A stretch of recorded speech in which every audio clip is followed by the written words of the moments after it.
and she sees a person sleeping in one of the like doorways of a restaurant, and she sees that person and just like looks back at me, and she's just bawling. She's crying, and it's like, what in the world is going on? I mean, it is, the way I think about a nonprofit, it's like a combination between a business and ministry together. Because you have the heart and mission of helping people, but it needs to function like a business, because if it doesn't function like a business, you can't help the people.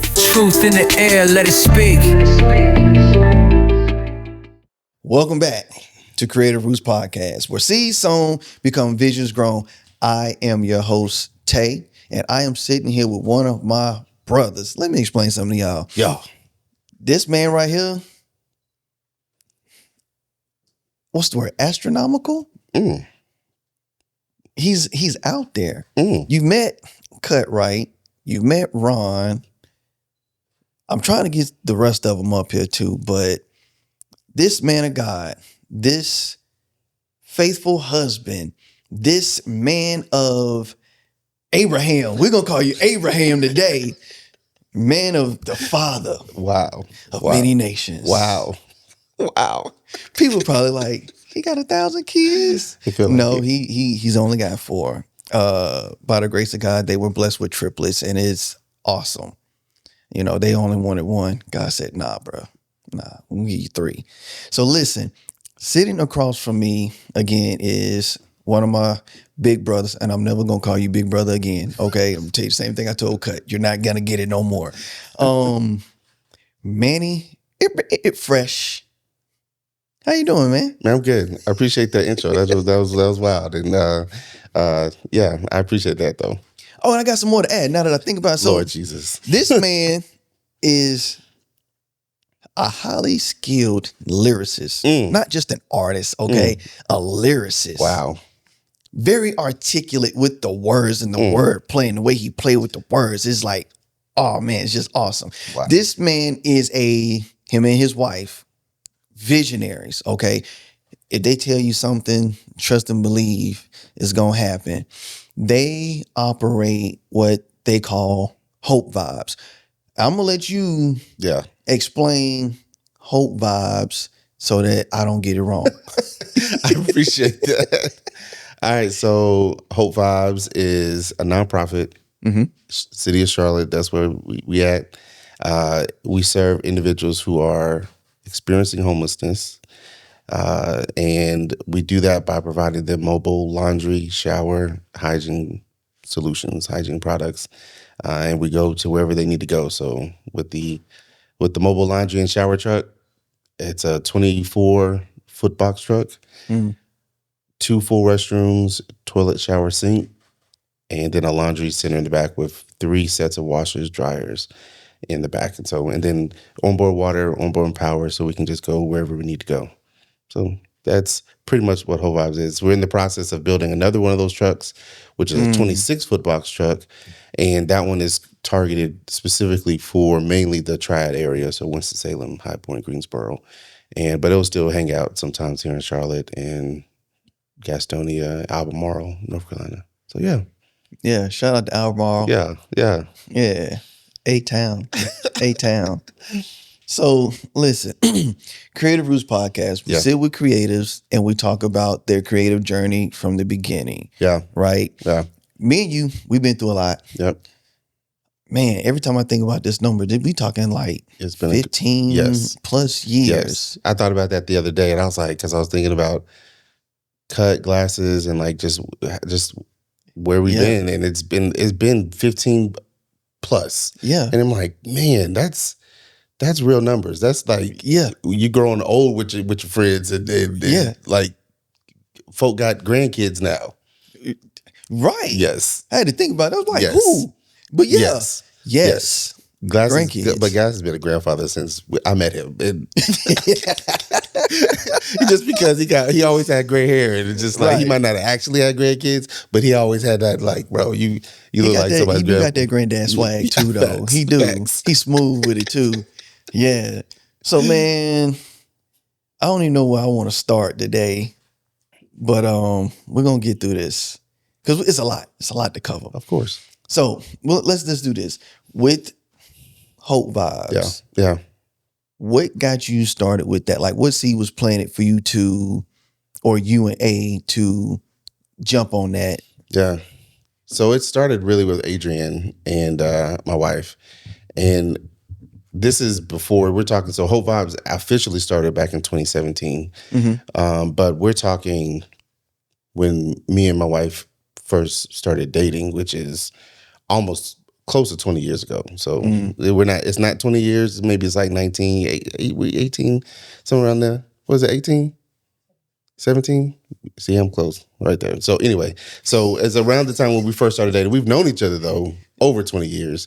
And so when we first started dating though, we were uptown and she saw we were, we're just doing, I think this might have been like our first official date. We were friends before then, but then our first official date. And we were uptown hanging out.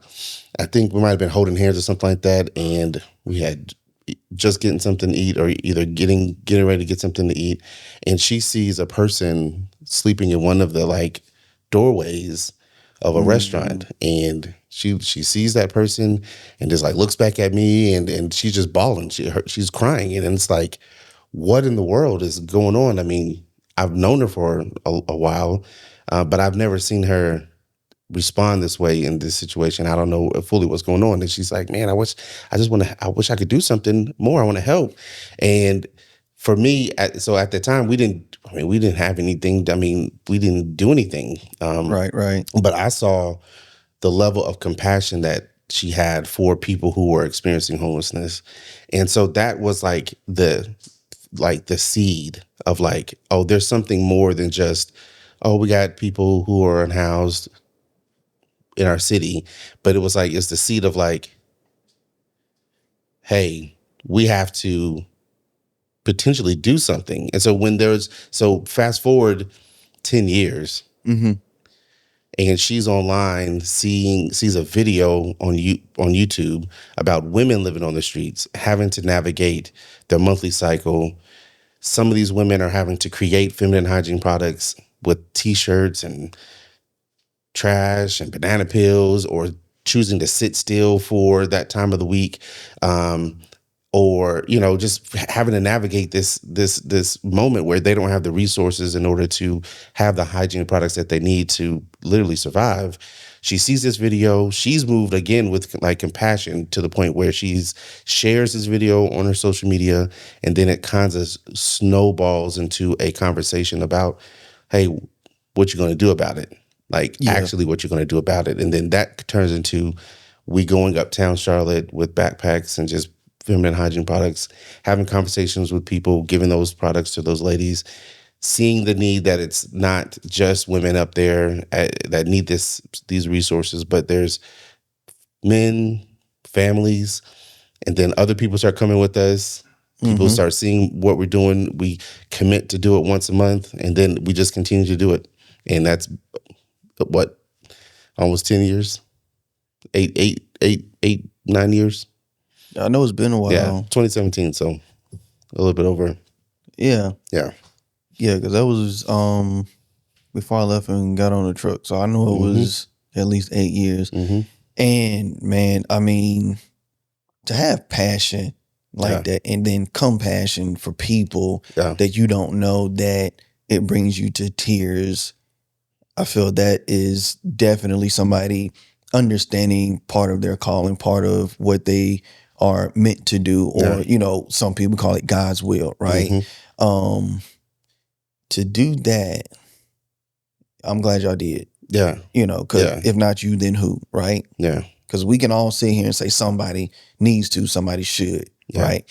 But why not me?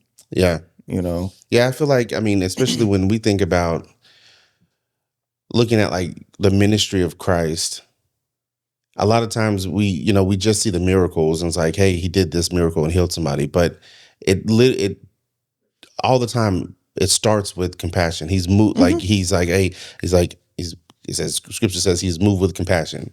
That moving of compassion didn't just stop with him just feeling, oh man, and I'm sad that this person doesn't have sight, but it leads to, I can do something about it. I can give them sight. Ultimately, not just for the sight though, but for that person to be exposed to God's love in order for them to be exposed to the invitation to be a part of the kingdom of God.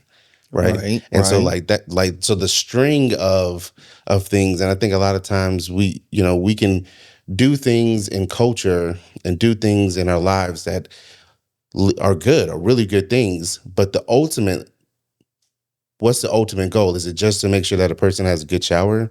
No, it's really not. The ultimate goal is that that person would experience God's love through the compassion, through the acts that we're doing. And then ultimately, if they don't have a relationship with Christ, establish one because of the love that they see through people who love God. And that's heavy. That's heavy. I hope people got that. Because, I mean, I think that's how we operate with almost everything we do. You know, like even with this podcast, I don't always, say, but at the end of the day, it's still a community. Oh, of course. You know, I still want to be able to shed light, be the light. I don't necessarily have to just always say it, because a lot of times it's just, what are your actions? Yep. Because anybody can say that they're a Christian, but if your actions are not the same, you got to change some stuff. So to be able to say, we're gonna help, and we're gonna, do what we can, to help our brothers and sisters in need. And we wanted them to just understand that we're not just doing this because we think it's cute. We're doing this because of the love that we have for God, and we want to share that not just through our actions, but through words, and let you know.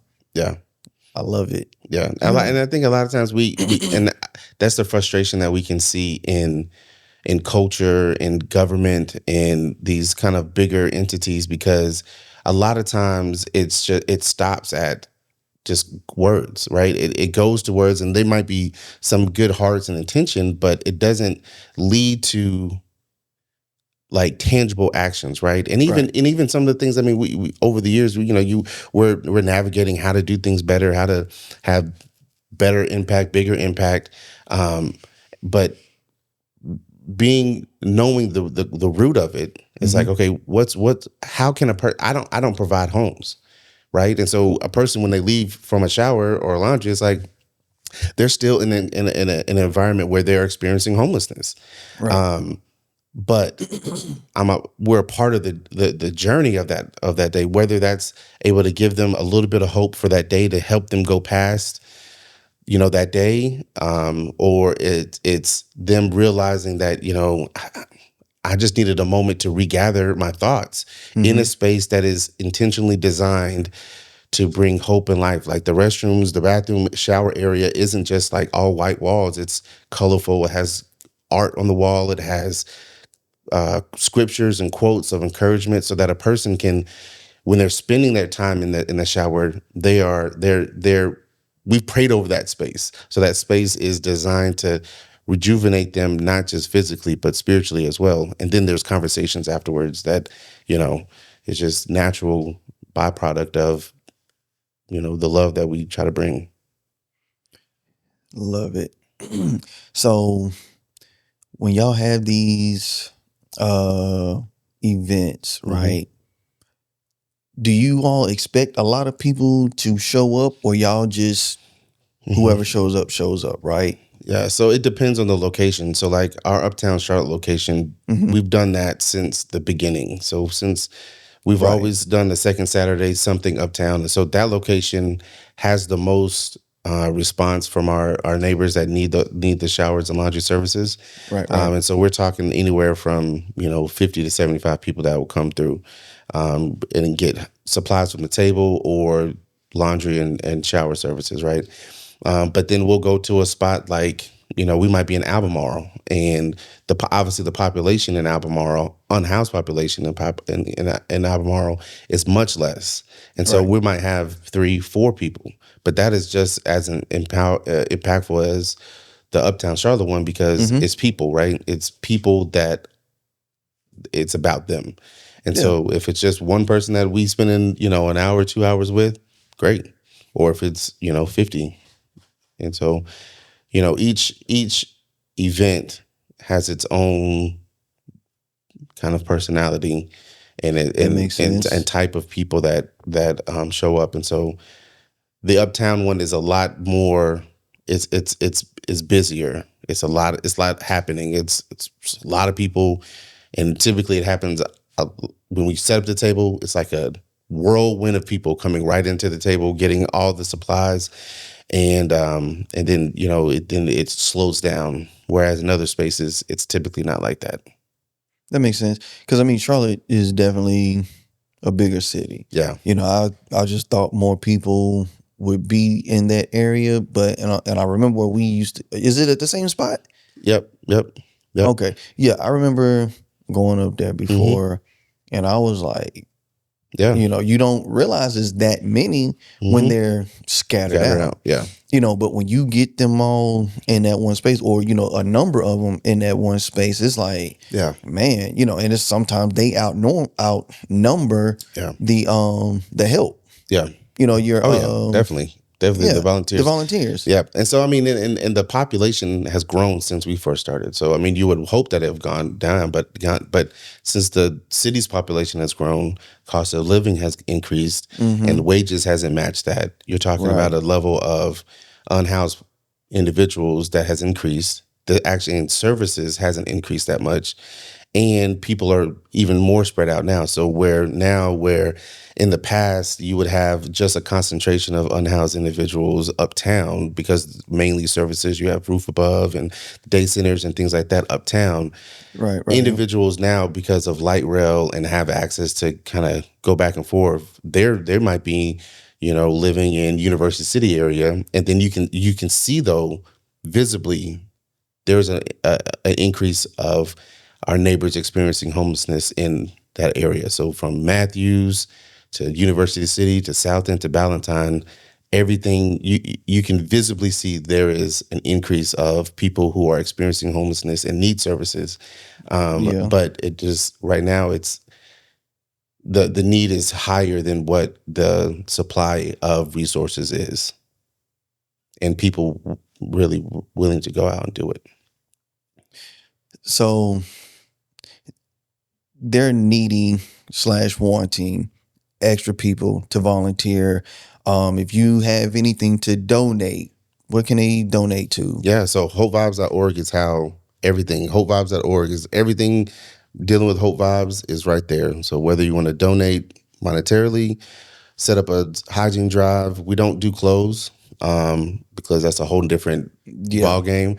But if you do have like new T-shirts or new clothing items like pants, shorts, things like that, we'll take those. But new items, because I ain't trying to wash. Still got the tags on. Yeah. I ain't trying to watch a gang of just the ones that y'all can't wear. Because people be giving random stuff. I remember there was a very short window of time when we used to accept clothing, and we would like have to sort through all this stuff, and I would be like, bro, why are we sending things that you don't want? Like, don't actually want to wear drawers with holes in them. You know what I'm saying? Like lingerie. Like, bro, like, oh, come on, man. You send the lingerie. This is going out to people who are unhoused. You giving lingerie, bro. Like, not just, I'm like, come on now. We can do better. And so that's the reason why we were like, okay, we're not going to do clothes like that. We're just going to scrap it all together. Just scrap it all together. Unless it's the new shirts, tag, you know what I'm saying? And so if you do feel like you like, hey, I just want to give clothes, what you need to do is just come to a serve day, and we'll give you a table, and you can set up your clothes that you want to give out there at the serve day, but then you have to get your clothes and bring it with you, and take them back, and then drop them off at Goodwill. Goodwill, I know people be hating on Goodwill. Goodwill got some good stuff. They do good stuff. It's a lot more than just, I know people are like, the CEO be making all that. I'm like, listen, Goodwill, they do a lot of good work, right? They provide jobs, they provide training, they setting it up where your clothes actually, if you're donating them and whatever items, turns into the mission that they do. it costs money to help and serve people, right? And so whenever I got clothes, I give them to Goodwill, and I got friends that work at Goodwill, like from in the corporate side of things, and it's a great company. So anyway, that's my 2 cents on that. So y'all fight me if y'all want to fight me on that. But yeah, Goodwill, fight us. People be talking junk. I'm like, those people probably have never operated a nonprofit before, and so they might not fully understand what it takes. Nonprofits are businesses. Yeah. They need to function like as businesses. Yeah. If you're looking to do a nonprofit and think that you're going to come in there with just the heart and say, hey, this is going to sustain me, you will be rudely awakened that it takes more than just a good heart and loving on people in order to sustain a nonprofit. Right. It is, the way I think about a nonprofit, it's like a combination between a business and ministry together, because you have the heart and mission of helping people, but it needs to function like a business, because if it doesn't function like a business, you can't help the people. Because even nonprofits need money It to needs take money. care of certain things. It has to. You have to. And then you think about it, if you're the one that's running the nonprofit, you expect just to live off of the compassion that you're giving out. It's not possible. No. It is, and it's difficult, because then it puts pressure on you, and then ultimately you burn out, and then nobody gets help, not even you, because you're in the psych ward somewhere shaking because you were trying to help everybody and you did too much and you burnt all the way out. And so you have to set things up right if you're trying to do, and you want to do a nonprofit. I believe nonprofits have a great it's a need in this nation, because there's a lot of needs, and a lot of times churches aren't doing what I feel like nonprofits should be doing, and so they're there. Great, I love that. But just know that if you're looking to do a nonprofit, think through from the beginning, what kind of things can we do that not only can help the mission that is in our hearts and the compassion, but also provide income for the nonprofit, not just through grants, not just through individual donors, but an actual income line that can, if you had nobody giving you any money and you got no grants, how can the mission still go forward? So that's my 2 cents. Yeah. I got a book. I do have a book about that, though. 30 Days to Launch a Nonprofit. And you can find that? It's on our website somewhere, givehopedaily.com. Givehopedaily.com is the location for the book. 30 Days to Launch a Nonprofit. And so that's a whole arm of the things that we've learned throughout the years, how to set things up, how to run things, and then how to do it right. If we knew, she got the book right there. If we knew about this before, then it'd have been, things might be a little bit different. So yes, they had the book right here. My lovely wife showed me the book. There it is right there. 30 Days to Launch Your Nonprofit. Yeah. Yeah, man. A step-by-step guide for aspiring nonprofit leaders. It's a book. We got givehopedaily.com is kind of like it's our for-profit arm of nonprofit consulting, really helping individuals who have a heart for people, who have the compassion part of things, but just need help getting things set up, laid out how they need it, so that it can actually be sustainable and function appropriately. People that have the vision but need the know-how. Because a lot of people have a vision. They just don't know how to get there. Yeah. Especially when, well, I'm not going to say especially, but, people that have a vision from God, they feel God has told them to do something. They know, in a sense, what their end goal is to be done. And they're like, so how do I get there? Yeah. And then that's what this is for. Yep. That's it. And there's other things that we have. My wife just finished writing one called The Unstoppable Visionary. And pretty much it goes, it's just encouraging the person who has the vision. But I mean, you can get bogged down with the steps, the forward motion. And you just need encouragement in order to make what's in your mind come to reality. And the reality is we need more people who see the issues and problems in this world and then say, I have a solution. Again, it goes back to Jesus's ministry. Like, he is encountering people with actual physical problems. And he's like, I am the answer. I have it. He didn't just sit back on it and just like, nah, there it is. But he built his whole ministry off of showing love and compassion to others so that they can be exposed to the kingdom of God. And it's like, we need more people, not just, I love the church, but not just within the walls of a church. They're actually showing this outside of the walls of the church, whether that's actually on the streets, in the workspaces, in, different settings that people are drawn to, like business events and conferences or whatever. Like, all of that still needs to be, they need to be in them spaces, right? So, Right. Yeah, bro. All right. So that was a lot of information. I did. I kind of dropped a rainstorm on y'all real quick. Nah. For me, I'm good. Okay, you know me, I'm good. But for there's so much in that people do need to reach out and take a deeper dive into everything that you said. That's a lot. Yeah. Not like y'all are doing a lot, but y'all are doing a lot, and a lot of helping and assisting people in a way that most people would say they won't, because they gatekeep. Yeah. You're opening a door to say, hey, all are welcome. Of course.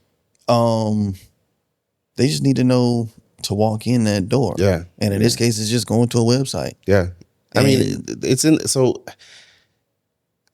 we've talked to so many people that's like, oh, I want to start a nonprofit. I want to do this. And it's like, you can do it. Like, and you don't have to have all the things laid out. It's like, when we started, we didn't have the Hope Tank. We didn't have the mobile shower truck. What we did have, though, was people that said, we see a need. Let's see what we can do about it. It started with backpacks and tampons and pads, going uptown and having conversation. The heart was, let's have some conversations and let people know that they are seen. And then it snowballed over years to where now, from that point on, we've had over $1 million in donations come in, and we've had two box trucks with mobile laundry and showers that we built ourselves, that we've had over 4,000 volunteers coming out over the past 3 years. It's like, we didn't start with that in our mind. We just started with what can we do now in order to help the one person that we see right now, and then just being consistent at that. Just saying, okay, look, we purpose. I very clearly remember us saying, if we're going to do this, we have to be consistent. That's why I started out with, we're going to do once a month, every second Saturday, and we have been consistent with that. So those little goals, but consistency is the key. Yeah. Consistency. We talk about consistency a lot here. Yeah. And it's just, no matter what you do or what you're wanting to do, you just have to stay consistent. Have to. If you're not going to be consistent, just go sit down. And y'all know, I be fussing all the time. Go sit down. Yeah. Yeah, just go sit down. Yeah. So a lot of times, even if you're not seeing the outcome yet, a lot of times the consistency, a lot of it's not necessarily for other people though. It's for us. It's for me. It's like, oh, I have to be consistent in this season, doing it once a month, so that when we add 5 serve days, it's nothing, because I've been consistent doing 1 serve day for 2 years. And it's like, hey, communicating that to volunteers and other people, say, oh no, if I'm asking, so for example, we when we get new church partners, saying, hey, we want you to sponsor a serve day in your community, immediately I say, we're asking you to commit to 3 months, at least once a month. I can say that from a place that I see the benefit of being consistent with this population, because I've done it. I'm not doing anything and asking you to do something that I haven't done. automatically. Right. And so it's like, okay, they understand. Like, it's a 3-month commitment. We're not talking about once a month, one time a month, one time event. We're saying at least 3 events for the next 3 months. Yep. And that's what's required. And it makes sense because even with that, when there is that one person that's like, oh, I can't do it this month, but I can do it next month. If you're not consistent, right. then that was their only opportunity that they may have had to grow. Right. And who knows, maybe they're only coming to serve to be closer to God for themselves, in the midst of everything. Yeah. And you just took that. Yeah. Yeah. So I know how it's been, but how has the support been since y'all started? I mean, it's been good. So, it's obviously there's volunteers and people that come out. We've always had a great response of volunteers being a part of what we do. It started on social media, and that has continued to be a foundation, like, marketing tool that we've used. And so volunteers has always been there. I think one of the things that, again, we learn and we kind of pivot and navigate through certain things is there's a point in a nonprofit's life cycle where it's not the new, especially in Charlotte, and it's not the new innovative nonprofit anymore, right? It's a little bit more mature. It might not be a fully developed big organization nonprofit, but it's not a low grass, just starting out, brand new baby nonprofit, right? And so we've gone through that part, and right now we're probably in we're probably considered a kid. It's not a toddler, a baby anymore, but it's like a kid, and it's. Hey, real quick, just wanted to say thank you all for tuning in to another episode of Creative Roots Podcast. If you are a creative and you're interested in being a guest on this podcast, feel free to send a DM on Instagram or TikTok, and you can find us at creativeroots.podcast on both, Creative Roots Podcast on Facebook, and we look forward to talking to you soon. Back to the episode. We've gone through that part, and right now we're probably in we're probably considered a kid. It's not a toddler, a baby anymore, but it's like a kid, and it's hard to you have to pivot to get grants and still communicate. Like, we've been communicating the same thing for since we started, and so finding for us different ways to communicate it so it's not stale for us and not just going through saying this and this and this, right, just the same way every single time. And so I think the support has always been there, volunteer wise. There's when a person or organization or church hears about what we do, they're like, oh, I get it, connect. It's easy concept, obviously, shower, laundry, hygiene stuff. Oh yeah, we need that. Love to help individuals who are unhoused. But then that sometimes doesn't translate over to dollars, right? Again, we need dollars to make things run and function. And so, we're having to shift and adjust. We've had a warehouse space at one time, had to downsize that to just storage units. We've been on payroll at one point in time. Now we're not. Which I would love to be back on payroll because I need that money, right? We all need to live, but we're still putting that work in like we're on payroll, right? And so that's just a part of the consistency, believing in the mission, trusting God. It's not always easy, but it's worth it. Hopefully I answered your question. Did I answer your question?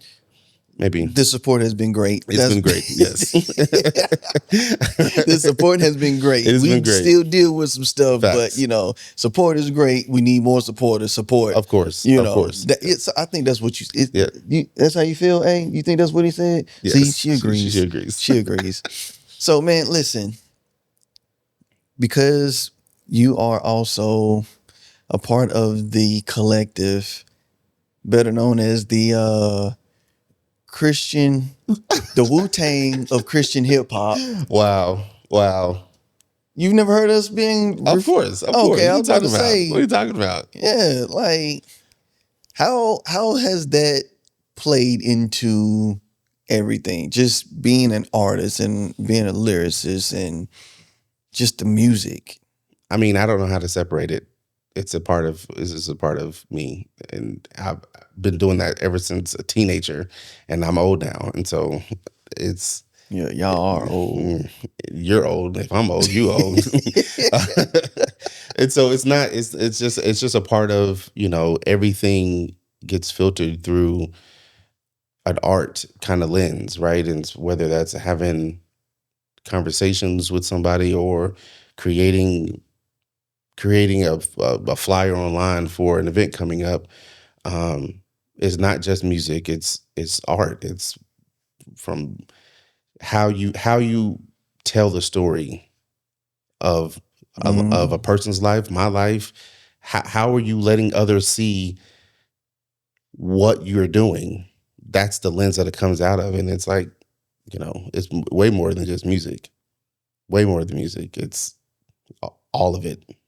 Film, Yes. digital art, marketing. Yep. Like, it's not just, and that's one thing. It's like, you know, these are all just mediums to communicate feelings and emotions and share the details of a person's life story. Yeah.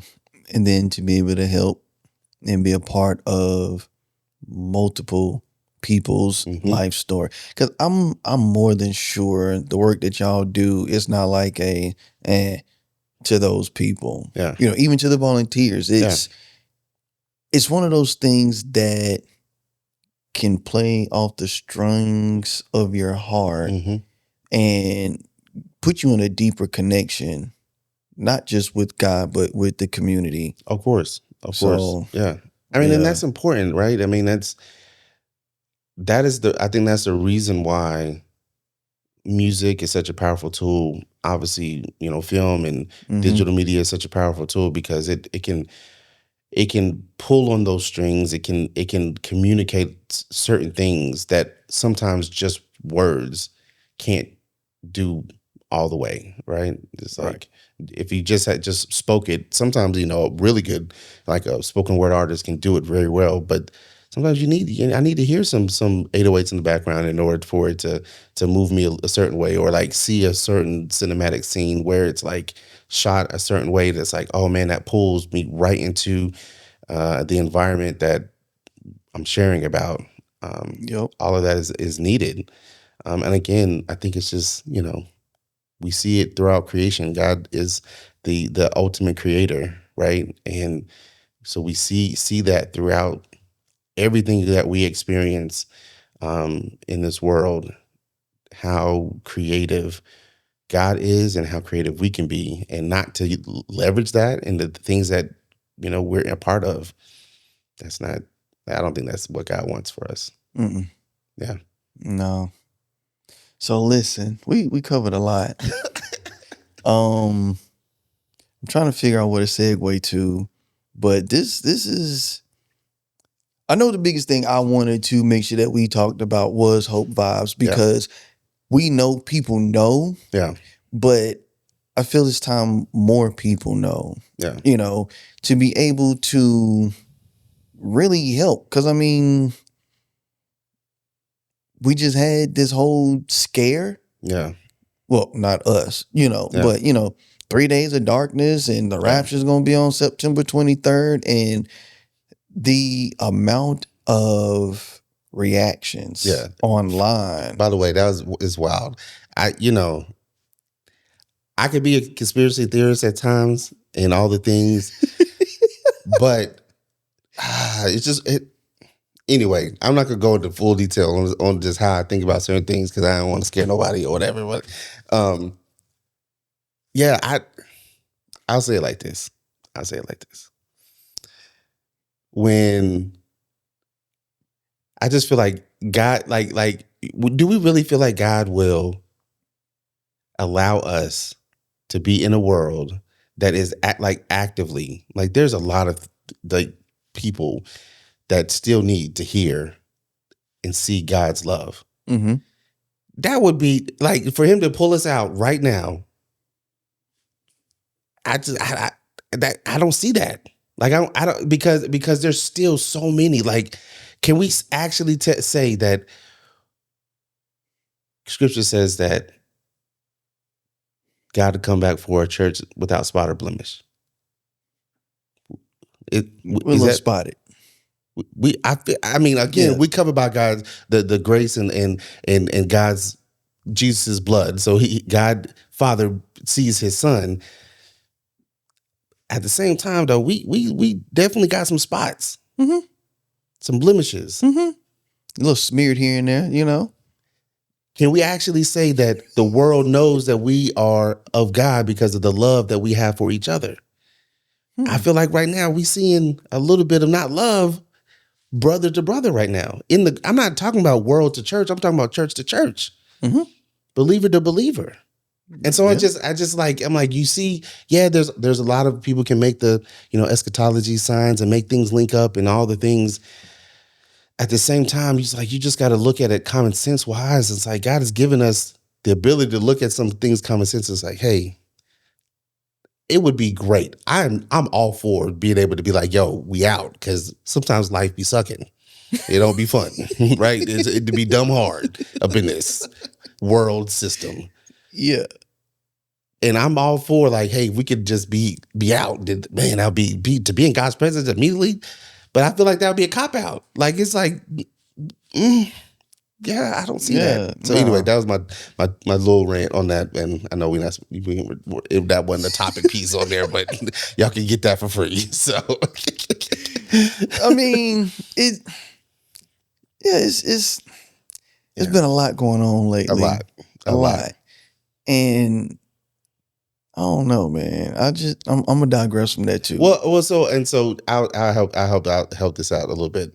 And so, but with that, I think what's important is that God has invited us into a level of community that I believe that the world is looking for right now. Not just the world, the church. So right now we're in another level of a pandemic, right? A pandemic called loneliness. There is this is actual like studies right now that we are the loneliest culture generation that we've ever been. We're the most connected. We have more contact with each other through online, but we are the loneliest that we've ever been. And I believe it's because we're as a culture, we're longing for connection, right? We're longing to be in actual community with people, actually being able to look at somebody in their eyes, give them a hug, give them a high five. That physical connection is a lot of times what's missing in community settings now. So, and that's one reason why we started doing the Phresh Coffee Club meetups. Yeah, because I was about to get into that. I say that goes to you doing the Phresh Coffee Club meetups. Yeah, I have not been able to make it to a single one. That's all good. But when I show up. Oh, facts. I mean, we're gonna have more. So what we've been doing pretty much is the Phresh Coffee Club is just one day I was like, hey, I like coffee and I just want to start doing events.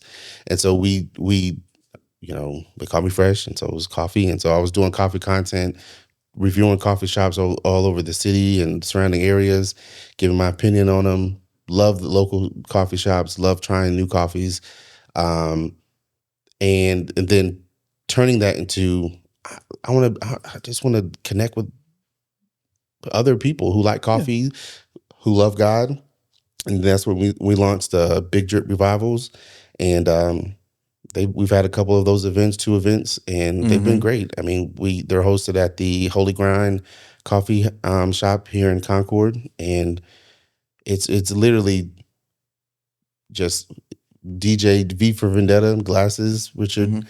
He comes out, plays some Christian hip hop and house music, some gospel music up in there. We'll have some, lattes and dirty sodas. Dirty sodas are just, I've had one. Yeah. It's if you can think about it like a latte, but instead of coffee and as the base, it's a soda. So, you have your syrups and then your creamer and then your soda. So like my favorite is called the Blackberry Storm, which is a blackberry Dr. Pepper. That's the one I had. Red velvet Yes. syrup and a That's what it was. oh man, I can't remember the other thing, but The it vanilla is syrup. it is so and then good. the It is foam. yes, with the white cold foam on the top, bro. When I tell you this hits so hard, it will Listen, give you let me it say might give you this. diabetes H at a whole nother diabetic level because it's super sweet, but it's delicious. You only need to drink one and then a whole bunch of water afterwards, but it's delicious.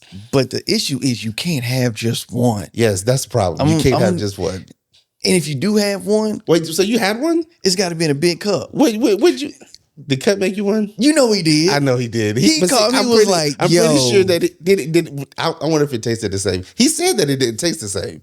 He said it didn't. Well, it was my first one. So you might have had something like it, but you had the experience of what it could be, which is yes. I said, yeah. Don't put the cold foam on top.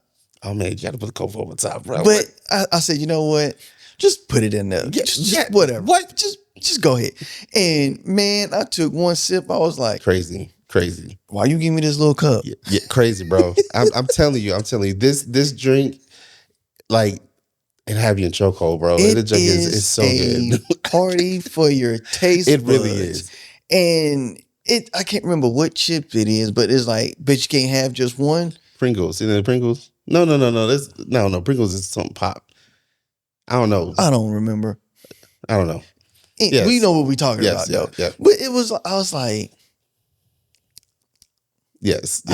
And you know, the interesting thing, it was actually made by accident. So initially, it was just supposed to be a regular Dr. Pepper, but when we initially made it, I put in the blackberry Dr. Pepper instead of just a regular one. And then I was drinking, I was like, dang, this is delicious. And then I looked back at the recipe, I was like, I wasn't supposed to use blackberry Dr. Pepper. And it was like, I'm glad I did, because that is good. That is good. Yes, so y'all at the Holy Grind, how often? So right now it's just whenever. It's not like on a set schedule. Now, I plan on to kind of making it a regular thing, because this last one, it was very clear that, again, people are longing for connection and community. We had people coming from Columbia, South Carolina, coming up to hang out, and first time. And this time we included like a Bible trivia kind of game situation, and had some games going on, which was super dope. And again, like, people are just loving the connection, and they just, yeah. And so the goal is to have it on a more regular basis, and yeah. Yeah, I'm gonna have to get out. I'm gonna try to come to the next one You gotta come. because I don't know what day it's gonna be on. That's right. That's right. You know, it's either Friday or Saturday or Sunday. I think the first one was a Sunday. Yeah, first one was a Sunday. I think the first one was a Sunday. It was a Sunday. Yeah. Was it a Sunday? Yeah, it was Sunday evening. Yeah, because we had an event, mm-hmm. and I was supposed to come out there, and I was like, I can't. Yeah, I'm gonna be out there in the corner sleep. Yeah. And this last one was on a Friday evening. Yeah, and so, yeah, it was good. It was really good. Hope Vibes, and you have one of the members of this whole collective called the Just His League with Phresh Coffee Club. Yep. And I love all of it because this is what we do, man. That's it. This is what we do. Yeah, that's it. And, you know, at the end of it all, it just comes back to serving the community and giving people somewhere to be who are longing for just to be around people.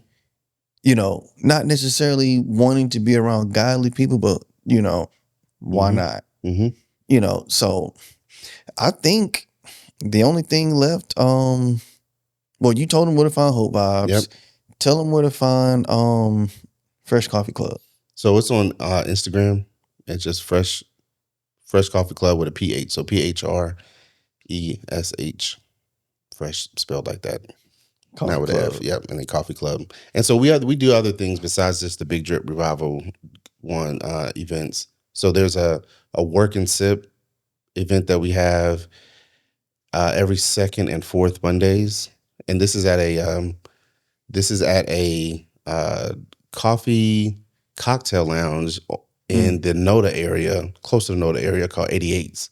And really, really super dope, vibey cocktail lounge that turns into, during the week, a coffee shop. And so that's where we typically, on Mondays, every other Monday, we're there from like 10 to 1, something like that. And that's just literally come hang out, get some coffee, do some work, network. That's it. And so that's it. Yeah. But again, it boils down to community, making connections. Yeah. That's it. And that's what I push to do here. Yeah. With the podcast, just building a community of creatives that can network. You know, at this point, we're on, Shamar, what are we on? 22, 24 episodes? Wow. 22. That's impressive. And again, that just shows level of consistency and commitment. And, you know, a lot of times, you guys know, y'all in the podcast space, people stop, and for whatever reason. I'm not trying to downplay, you know, if you got situations, but it's like people stop before they hit before they get started. Before they really get started. I was listening to, I don't even know what it was, but it's one of the guys that talks about like he does with like ClickFunnels and like that kind of thing. And he was talking specifically about him doing a weekly like webinar, right? And he was like, he committed to doing a webinar a week, so 52 webinars. He did, and it was like he had to do it. That was the commitment. And by the third month, he noticed everything shifted, and he continued to do it. And then he was like, if you can do once a week, you'll see everything shift in your business. But it's commitment. A lot of it is not, it has nothing to, like, you know, you're the same information is there. Everything's the same. You're just committed to doing it. Different people coming in, obviously you can make adjustments and do whatever in order to get more people. But really, it's about you. It's about what's being built in you in order to be consistent. And during that time, it's like, oh snap. And so, I mean, I'm talking to myself. So I have not done that with the things I want to do. You fussing at me too. I think the most consistent thing I've done is this podcast. Yeah. Because honestly, I think we're closer to 24, 25 now. Because we're in October. And I think October started with 22 or 23. I don't know where this is going to fall on the timeline. I'm just going to put, when by the time y'all see this, we're going to be somewhere between 24 and 26, okay? Yeah. But, and it goes back to consistency. Yeah. You know, you have to stay consistent. Yeah. We have to. Like, we're finally over 100 on Instagram. That's good. Congratulations. And I think that's the only place where we're over 100. Yeah. Everywhere else, we're below that. And that's also going back to me not being consistent with uploading these clips. Like, Shamar, don't start fussing. But I have like promo clips that have been recorded to promote the podcast. Yeah. I haven't edited them. Yeah. I haven't put them out. Yeah. Don't come for me in the comments, including you, Shamar, sitting behind the desk. I mean, but see, you know, but there's ways, especially now, bro. And this might be an offline conversation, but there's so many, and you already know all this, but there's so many different ways in order to create the clips that you need, create the content that you need without putting the time in that we used to have to do in order to do it, bro. You know what I'm saying? You think about where AI is right now, it is ridiculous how much more things that we could be putting out versus when before you're like, man, I have to spend, you know, at least a couple hours just doing all this. I'm like, bro, we can get this done in 10 minutes on my phone right now. Like, you know what I'm saying? And it's like, because AI is the way it's set up. Obviously, I would suggest not just relying on AI, using your level of creativity. That's a part of it. But man, like it's beautiful. I did want to mention this too, because part of me, when I think about consistency, that I think sometimes people like, just because we can be consistent, but within that consistency has to be excellence. Because we can be consistently trash and expected because I did 100 episodes or did 100 songs that I'm going to be, you know, I'm going to have the impact that I'm looking for.